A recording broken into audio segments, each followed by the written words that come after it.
Bonjour, bienvenue dans les astuces de Vivi, vidéo 2, donc vidéo du jour, comment faire son propre liquide vaisselle. Facile, pas cher et totalement naturel. Déjà, les éléments indispensables à avoir dans vos placards, c'est bien sûr le vinaigre blanc. Sachez que le vinaigre blanc, vous pouvez l'acheter dans les produits d'hygiène et également dans les produits alimentaires. Moi, je le prends dans les produits alimentaires, il est moins cher. Pour les paillettes de savon de Marseille, si vous n'avez pas en paillettes, vous avez juste un bloc de savon de Marseille, vous le râpez, ce sera le même effet. Alors sachez que vous pouvez l'acheter dans les magasins spécialisés ou par internet, ça coûte 3-4 euros le sachet, mais vous en avez pour longtemps. Voilà. Il existe plusieurs savons de Marseille. Moi, ce que je conseille, c'est du pur végétal, il est totalement naturel et beaucoup plus agréable dans la matière. Vous avez besoin également de bicarbonate de sodium, appelé du bicarbonate de soude, quelques gouttes d'huile essentielle.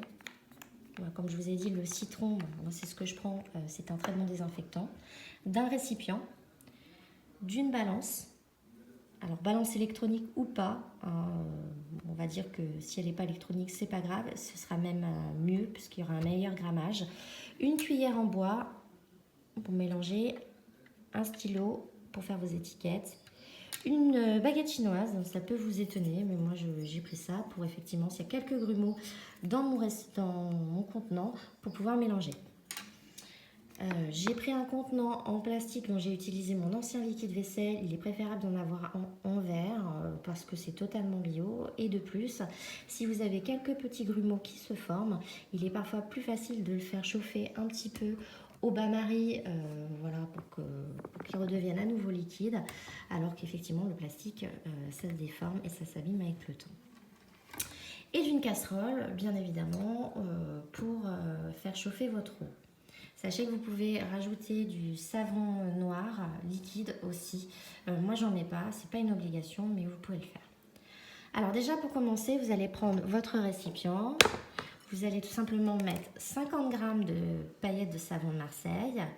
Vous allez mettre une cuillère à soupe de vinaigre blanc, une cuillère à soupe de bicarbonate de sodium. Voilà. Vous pouvez rajouter également une cuillère à soupe de savon noir liquide si vous en avez. Préalablement, vous aurez chauffé 800 ml d'eau ici. Donc vous aurez une eau bien chaude. Donc faites très attention. Vous allez verser cette eau dans votre récipient et vous allez bien sûr mélanger jusqu'à obtenir un liquide. Donc vous pouvez le mixer un petit peu, faites très attention si vous le mixez, bien évidemment aux éclaboussures, ça peut être très très chaud. Moi je le fais un tout petit peu, délicatement, et je le fais également à froid. Alors, une fois que vous avez bien mixé vos éléments, vous allez tout simplement laisser refroidir pendant 24 heures à l'air ambiante. Vous mettez juste un chiffon dessus. Voilà, quand vous allez découvrir en fait votre propre produit, il aura durci, ça va faire un peu une pâte. Donc n'hésitez pas à remettre un petit peu d'eau. Voilà, vous pouvez aller jusqu'à 1 litre au total. Donc ça fait 800 ml plus 200 litres, 200 ml. Donc pour avoir un bon liquide. Après c'est vous qui faites en fonction de votre matière, si vous le voulez vraiment très très liquide ou un peu plus crémeux. Comme c'est à froid, vous allez bien mélanger pour avoir à nouveau un liquide. Vous pouvez donc à nouveau le mixer et vous rajouter quelques gouttes d'huiles essentielles. Donc vous pouvez en mettre entre 5 et 10 gouttes. Donc après vous allez prendre votre contenant, vous allez juste rajouter un entonnoir et vous allez verser votre matière dedans.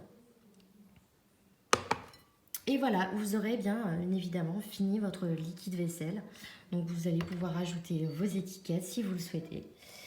Et c'est tout pour aujourd'hui. Donc n'hésitez pas à faire des commentaires et je vous dis à très bientôt. Bonne fin de journée.